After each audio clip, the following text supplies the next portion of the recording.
ನಮಸ್ಕಾರ ಸ್ನೇಹಿತರೆ, ನನ್ನ ಚಾನಲ್ಗೆ ನಿಮ್ಮೆಲ್ಲರಿಗೂ ಸ್ವಾಗತ.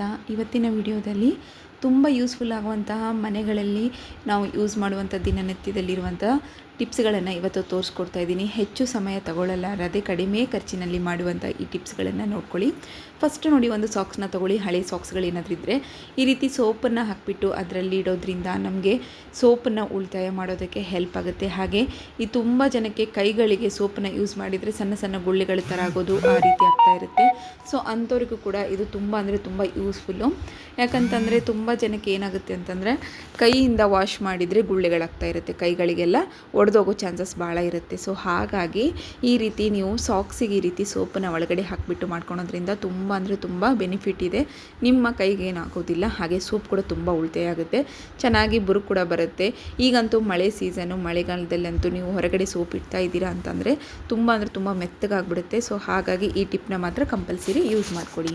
ನೆಕ್ಸ್ಟ್ ಬಂದುಬಿಟ್ಟು ನೋಡಿ, ನಾವೇನಾದರೂ ಸಾಕ್ಸ್ನ ಒಣಗಿಸ್ತಾ ಇರ್ತೀವಿ ಅಥವಾ ಹಸಿ ಸಾಕ್ಸ್ ಆಗಿರ್ಬೋದು ಅಥವಾ ಮಕ್ಕಳ ಸಾಕ್ಸ್ ಆಗಿರ್ಬೋದು, ವಾಸನೆ ಬರ್ತಾ ಇರುತ್ತೆ, ಸ್ವಲ್ಪ ಒಣಗಿಸ್ಬೇಕಂತ ಇರುತ್ತೆ.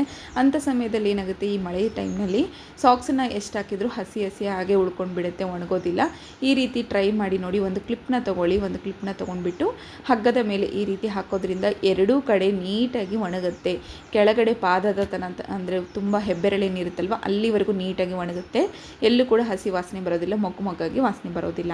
ನೆಕ್ಸ್ಟ್ ಟಿಪ್ ಬಂದುಬಿಟ್ಟು ನೋಡಿ, ಈ ರೀತಿ ಮನೆಯಲ್ಲಿ ಬಾಕ್ಸ್ಗಳು ನಾವೇನಾದರೂ ಡಬ್ಬಿಗಳನ್ನು ತರಿಸಿರ್ತೀವಲ್ವ, ಆ ಸಮಯದಲ್ಲಿ ಇದನ್ನು ನಾವು ಹಾಗೆ ಒಗೆದು ಬಿಡ್ತೀವಿ. ಯೂಸ್ ಇಲ್ಲ ಅಂತೇಳಿ ಒಗಿತೀವಿ, ವೇಸ್ಟ್ ಇದೆ ಬೇಡ ಅಂತೇಳಿ. ಬಟ್ ನಮ್ಮ ಗೃಹಿಣಿಯರು, ಶ್ರೀಮತಿಯರು ಏನಿದೀವಲ್ವ ನಾವು, ಅಂಥವ್ರು ಯಾವುದನ್ನು ಕೂಡ ವೇಸ್ಟ್ ಮಾಡೋದಿಲ್ಲ.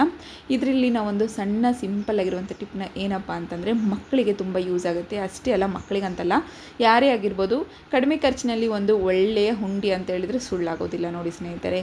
ಈ ರೀತಿ ನೀವು ಈ ಬಾಕ್ಸಿಗೆ ನಾವು ಒಂದು ಕಟ್ನ ಹಾಕೋಬೇಕಾಗುತ್ತೆ. ಚಾಕುವಿನ ಸಹಾಯದಿಂದ ಕಟ್ ಮಾಡ್ಕೊಂಬಿಡಿ, ಸ್ವಲ್ಪ ಸ್ವಲ್ಪ ಸಾಕು. ಇದರಲ್ಲಿ ನಾವು ಸಣ್ಣ ಸಣ್ಣ ಮಕ್ಕಳು ಏನಾದರೂ ಮನೆಯಲ್ಲಿದ್ದರೆ ಬಾಯಿಯಲ್ಲಿ ಕಾಯಿನ್ ಹಾಕ್ಕೊತಾರೆ ಅನ್ನೋ ಒಂದು ಭಯ ಇರುತ್ತೆ, ನುಂಗ್ಬಿಡ್ತಾರೇನೋ ಅನ್ನೋ ಭಯ ಇರುತ್ತೆ. ಕೈಯಲ್ಲಿ ಸಿಕ್ಕರೆ ಸಾಕಪ್ಪ ಕಾಯಿನ್ನ ತಿಂದುಬಿಡ್ತಾರೆ, ಇಲ್ಲ ಕೈಯಾಗಿ ಹಿಡ್ಕೊಂಡ್ರು ಕೂಡ ನಮಗೆ ಭಯ ಬರ್ತಾ ಇರುತ್ತೆ. ಅಂಥವ್ರು ಏನು ಮಾಡಬೇಕು, ಮನೆಯಲ್ಲಿ ಕಾಯಿನ್ಸ್ನ ಏನಾದರೂ ಇದ್ದರೆ ಅದನ್ನು ಕಲೆಕ್ಟ್ ಮಾಡಿ ಈ ರೀತಿ ಬಾಕ್ಸ್ನಲ್ಲಿ ಹಾಕ್ಕೊತ ಹೋಗಬೇಕು. ಅದರಲ್ಲಿ ಸಣ್ಣ ಮಕ್ಕಳು ಒಂದು 5 to 10 ಇಯರ್ಸ್ ಇದ್ದರೂ ಕೂಡ ಅವರಿಗೂ ಕೂಡ ಒಂದು ಏನು ಬೆನಿಫಿಟ್ ಅಂತಂದರೆ, ಈ ರೀತಿ ಕಾಯಿನ್ ಹಾಕೋದ್ರಿಂದ ಸೇವಿಂಗ್ಸ್ ಆಗುತ್ತೆ, ಮನಿ ಸೇವಿಂಗ್ ಆಗುತ್ತೆ. ಒಂದು ಒಳ್ಳೆಯ ಅಭ್ಯಾಸನ ನೀವು ಕಲಿಸ್ಕೊಡ್ತೀರಾ. ಸಣ್ಣ ಸಣ್ಣ ಮಕ್ಕಳಿದ್ದರೆ ನೀವುಗಳೇ ತಾಯಂದ್ರಾದವರು ಎಲ್ಲಂದ್ರಲ್ಲೇ ಇಡೋ ಬದಲು ಈ ರೀತಿ ಒಂದು ಬಾಕ್ಸ್ ಮಾಡ್ಕೊಂಬಿಟ್ಟು ಅದರಲ್ಲಿ ಹಾಕ್ಕೊತ ಹೋಗಿ, ಸೇವಿಂಗ್ಸ್ ಆಗುತ್ತೆ. ಹಾಗೆ ನಿಮಗೂ ಕೂಡ ಖುಷಿ ಆಗುತ್ತೆ, ಎಲ್ಲೂ ಕೂಡ ನನ್ನ ಮಕ್ಕಳು ಮುಟ್ತಾ ಇಲ್ಲ ಕಾಯಿನ್ಸನ್ನು ಅನ್ನೋದೊಂದು ಖುಷಿ ಕೂಡ ಇರುತ್ತೆ, ಸಮಾಧಾನ ಕೂಡ ಇರುತ್ತೆ. ನೋಡಿದ್ರಲ್ಲ, ಈ ಒಂದು ಸಿಂಪಲ್ ಟಿಪ್ಪು ನೋಡೋಕ್ಕೆ ತುಂಬ ಅಂದರೆ ತುಂಬ ಈಸಿ. ಬಟ್ ಇದು ಎಷ್ಟು ಯೂಸ್ ಆಗುತ್ತೆ ಅಂದರೆ, ಇದರಿಂದ ಸೇವಿಂಗ್ಸ್ ಆಗುತ್ತೆ, ಮನಿ ಸೇವಿಂಗ್ಸ್ ಆಗುತ್ತೆ. ಹಾಗೆ ಬಾಕ್ಸ್ ವೇಸ್ಟ್ ಅಂತೇಳಿ ಬಿಸಾಕೋ ಬದಲು ಈ ರೀತಿ ನೀವು ಅದನ್ನು ಆರ್ಗನೈಸ್ ಆಗಿದ್ರು ಮಾಡ್ಕೋಬೋದು. ಏನಾದರೂ ಬೆನಿಫಿಟ್ ಆಗುತ್ತಲ್ವ. ಈ ಥರ ಸಣ್ಣ ಸಣ್ಣ ಟಿಪ್ಸ್ಗಳು ನಿಮಗೆ ತುಂಬ ಇಂಪಾರ್ಟೆಂಟು. ಮನೆಯಲ್ಲಿ ಇರುವಂಥ ಸಾಮಗ್ರಿಗಳನ್ನು ಬಳಸ್ಕೊಂಡೆ, ಮನೆಯಲ್ಲಿರುವಂಥ ಸಾಮಾನುಗಳನ್ನು ಬಳಸ್ಕೊಂಡೆ ನಾವು ಮಾಡೋದು. ಸೊ ಹಾಗಾಗಿ ಮನೆಯಲ್ಲಿ ಏನೇ ಇದ್ದರೂ ಕೂಡ ಅದನ್ನು ಯೂಸ್ ಮಾಡಲಾರ್ದೆ ನಾವು ಬಿಸಾಕೋದಿಲ್ಲ. ನೆಕ್ಸ್ಟ್ ಟಿಪ್ ಬಂದುಬಿಟ್ಟು ನೋಡಿ, ಈಗ ಟೈಮ್ ಅಂತೂ ರಾತ್ರಿ ಹೊತ್ತು ಜಾಸ್ತಿ ಸೊಳ್ಳೆಗಳು ಬರೋ ಸಮಯ. ಈ ಥರ ಬಂದಾಗ ಟಿಶ್ಯೂ ಪೇಪರ್ನ ತೊಗೊಳ್ಳಿ. ಒಂದು ಟಿಶ್ಯೂ ಪೇಪರ್ಗೆ ಇಲ್ಲಿ 2 ಪಲಾವ್ ಎಲೆನ ಹಾಕ್ಕೊತಾ ಇದ್ದೀನಿ. ಪಲಾವ್ ಎಲೆಯಿಂದ ಏನಾಗುತ್ತೆ, ಸೊಳ್ಳೆಗಳು ಜಾಸ್ತಿ ಜಲ್ದಿ ಬರೋದಿಲ್ಲ, ಅದರ ಸ್ಮೆಲ್ಲಿಗೆ ಸೊಳ್ಳೆಗಳು ಹೋಗ್ಬಿಡುತ್ತೆ. ಅದರಲ್ಲಿ ಇದನ್ನು ಸುಟ್ಟಿರುವಂಥ ಸ್ಮೆಲ್ ಬಂತಂದರೆ ಸೊಳ್ಳೆಗಳು ಜಾಸ್ತಿ ಇರೋದಿಲ್ಲ. ಸೊ ಹಾಗಾಗಿ ನಾನು ಇಲ್ಲಿ ಪಲಾವ್ ಎಲೆನ ಬಳಸ್ತಾ ಇದ್ದೀನಿ. ಹಾಗೆ ನೆಕ್ಸ್ಟ್ ಬಂದುಬಿಟ್ಟು ಅಜ್ವೈನ್ ಹಾಕ್ಕೊತಿದ್ದೀನಿ. ಅಜ್ವೈನ್ ಸುಟ್ಟಿದ್ರೆ ನಮಗೆ ನೆಗಡಿ ಕೆಮ್ಮು ಏನಿದೆ ನೋಡಿ, ಉಸಿರಾಟ ತೊಂದರೆ ಏನಿರುತ್ತೆ ಅದು ಕಮ್ಮಿ ಆಗುತ್ತೆ. ಸೊ ಹಾಗಾಗಿ ಇಲ್ಲಿ ಯಾವುದೇ ರೀತಿಯಾದಂಥ ಕೆಮಿಕಲ್ಗಳಿಲ್ಲ, ಏನೂ ಇಲ್ಲ. ಜಸ್ಟ್ ಮನೆಯಲ್ಲೇ ಇರುವಂತಹ ಪಲಾವ್ ಎಲೆ ಮತ್ತು ಅಜ್ವೈನ್ ಅಂದರೆ ಓಂಕಾಳು, ಇವು ಎರಡನ್ನೇ ಬಳಸಿಬಿಟ್ಟು ಹಾಕ್ತಾ ಇರೋದು. ಸ್ವಲ್ಪ ಇದಕ್ಕೆ ಕರ್ಪೂರ ಕೂಡ ಆ್ಯಡ್ ಮಾಡ್ಕೊತಾ ಇದ್ದೀನಿ. ಈಗ ಬೆಂಕಿ ಕಡ್ಡಿ ಸಹಾಯದಿಂದ ಇದನ್ನು ಹಚ್ಕೊಳ್ಳೋಣ. ಇದನ್ನು ಹಚ್ಕೊಂಡ್ಬಿಟ್ಟು ರಾತ್ರಿ ಹೊತ್ತೇನಿದೆ ನೋಡಿ, ಒಂದು ಬಟ್ಲದಲ್ಲಿ ಹಾಕಿ ಇಟ್ಕೊಂಡ್ಬಿಡಿ. ಇದು ತುಂಬ ಅಂದರೆ ತುಂಬ ಸಣ್ಣದಾಗಿ ಹತ್ತುತ್ತೆ, ಜಾಸ್ತಿ ಜೋರಾಗಿ ಹತ್ತೋದಿಲ್ಲ. ಸೊ ಸಣ್ಣದಾಗಿ ಹತ್ತಿದಾಗ ಏನಿದೆ, ಇದ್ರದ್ದು ಒಂದು ಧೂಪ ಏನು ಬರುತ್ತಲ್ವ, ಆ ಧೂಪದಿಂದನೇ ನೋಡಿ, ನಾನು ಫಸ್ಟಿಗೆ ಹಚ್ಚಿದಾಗ ಹೋದಕ್ಕೆ ಟ್ರೈ ಮಾಡಿದೆ, ಬರಲಿಲ್ಲ. ಸೊ ಎಲೆ ಏನಿದೆ ಅದು ನೋಡಿ, ಇವಾಗ ಧೂಪ ಸ್ಟಾರ್ಟ್ ಆಗಿದೆ. ಈ ರೀತಿ ಹೊಗೆ ಬರುತ್ತಲ್ವ, ಈ ಹೊಗೆ ಏನಿದೆ ಮನೆ ತುಂಬ ಹರಡ್ತಾ ಇದ್ದರೆ ಪಾಸಿಟಿವ್ ಎನರ್ಜಿ ಬರುತ್ತೆ, ಹಾಗೆ ಸೊಳ್ಳೆಗಳೆಲ್ಲ ಹೋಗುತ್ತೆ. ಹಾಗೆ ಈ ಒಂದು ಅಜ್ವೈನ್ ಹಾಕಿರೋದ್ರಿಂದ, ಓಂಕಾಳು ಮತ್ತು ಪಲಾವ್ ಎಲೆ ಹಾಕಿರೋದ್ರಿಂದ ನಮಗೂ ಕೂಡ ಏನಿದೆ, ಒಂದು ಉಸಿರಾಟಕ್ಕೆ ಏನು ಯಾವುದೇ ರೀತಿಯಾದಂಥ ಪ್ರಾಬ್ಲಮ್ ಆಗೋದಿಲ್ಲ. ಸಣ್ಣದಾಗಿ ಇದನ್ನು ಬಿಟ್ಟುಬಿಡಿ ಸ್ನೇಹಿತರೆ. ಇದು ಸಣ್ಣದಾಗಿದು ಧೂಪ ಏನಿದೆ ಹಾಗೇ ಇರುತ್ತೆ. ಈ ರೀತಿ ಇರೋದ್ರಿಂದ ಇದು ಕಂಪ್ಲೀಟ್ ಆಗೋವರೆಗೂ ಮಿನಿಮಮ್ 1 ಅವರ್ ತೊಗೊಳುತ್ತೆ. ಅಲ್ಲಿವರೆಗೂ ಏನಿದೆ ಸೊಳ್ಳೆಗಳೆಲ್ಲ ನಾಶವಾಗುತ್ತೆ.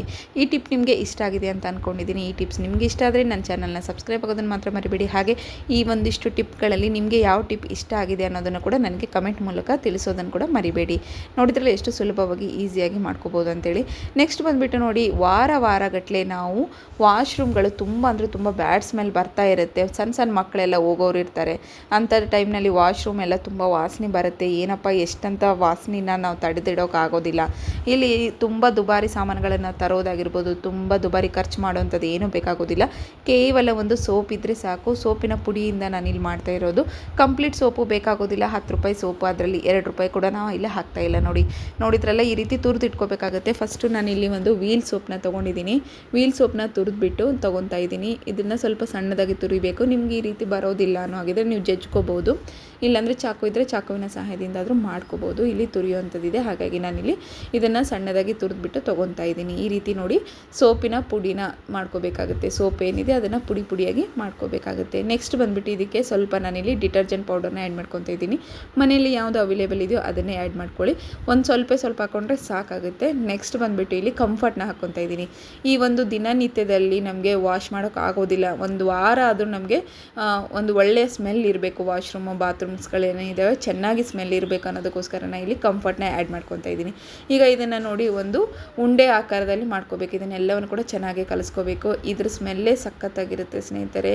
ಇದನ್ನು ನೀವೇನಾದರೂ ವಾಶ್ರೂಮ್ನಲ್ಲಿ ಇಟ್ಟರೆ ಸಾಕು, ದಿನ ಪೂರ್ತಿ ನಿಮಗೆ ಸ್ಮೆಲ್ ಗಮ್ ಅಂತಲೇ ಅಂತಿರ್ತದೆ. ಎಕ್ಸ್ಟ್ರಾ ದುಡ್ಡು ಖರ್ಚು ಮಾಡೋದೇನು ಬೇಕಾಗೋದಿಲ್ಲ. ನೋಡಿ, ಇವಾಗ ಇದು ರೆಡಿಯಾಗಿದೆ. ಇದನ್ನೊಂದು 5 ನಿಮಿಷಗಳ ಕಾಲ ಬಿಡಬೇಕು. ಸ್ವಲ್ಪ ನೀರು ಟೈಪ್ ಆಗಿರುತ್ತಲ್ವ, ಸೊ ಹಾಗಾಗಿ ಒಂದು 5 ನಿಮಿಷಗಳ ಕಾಲ ಬಿಡಬೇಕಾಗುತ್ತೆ. ಇದನ್ನು ಒಂದು 5 ನಿಮಿಷ ಬಿಟ್ಟ ತಕ್ಷಣವೇ ನೋಡಿ, ಈಗ ನಾನು ಒಂದು ಪೇಪರ್ನ ತೊಗೊತಾ ಇದ್ದೀನಿ. ನಾರ್ಮಲಾಗಿ ನಾವು ಚಪಾತಿ ಅವೆಲ್ಲ ಹಾಕಿ ಫೋಲ್ಡ್ ಮಾಡ್ತೀವಲ್ವ, ಸೊ ಆ ರೀತಿ ಸ್ಟೀಲ್ ಪೇಪರ್ ಏನಿರುತ್ತಲ್ವ ಅದನ್ನು ತೊಗೋಬೇಕಾಗುತ್ತೆ.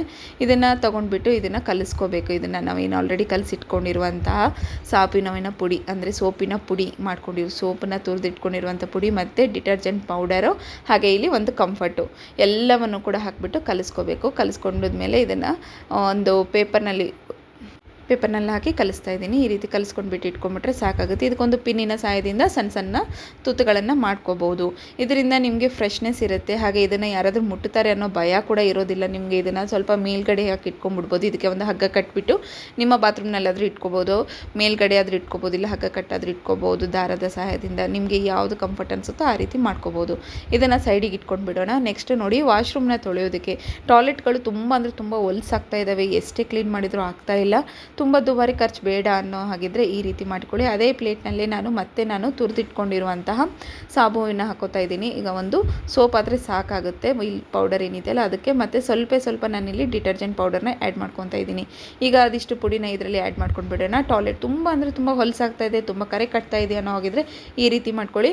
ಇಲ್ಲಿ ಉಪ್ಪು ನೀರಿನ ಕರೆ ಇತ್ತು ಅಂದರೆ ಸ್ವಲ್ಪ ನೀವು ಇಲ್ಲಿ ಉಪ್ಪು ಆ್ಯಡ್ ಮಾಡ್ಕೋಬೇಕಾಗುತ್ತೆ. ಹಾಗೆ ಸೋಡಾನು ಆ್ಯಡ್ ಮಾಡ್ಕೋಬೇಕಾಗುತ್ತೆ.